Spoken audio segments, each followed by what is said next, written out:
భారత వర్తమాన షట్లర్ అస్మితా చలి సహా కొరియా మాస్టర్స్ సూపర్ 300 బ్యాడ్మింటన్ టోర్నమెంట్లో జోరు కొనసాగిస్తూ టైటిల్కు అడుగు దూరంలో నిలిచింది.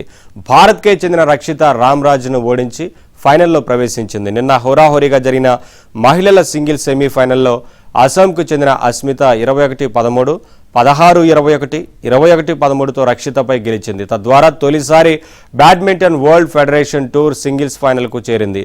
ఇవాళ జరిగే తుది పోరులో చైనాకు చెందిన హాన్ క్వియాన్షిని అస్మిత ఎదుర్కొంటుంది.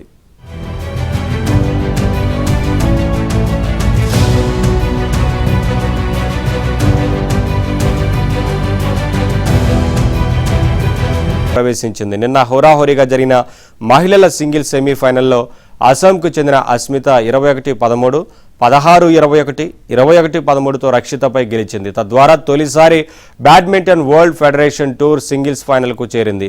ఇవాళ జరిగే తుది పోరులో చైనాకు చెందిన హాన్ క్వియాన్షిని అస్మిత ఎదుర్కొంటుంది.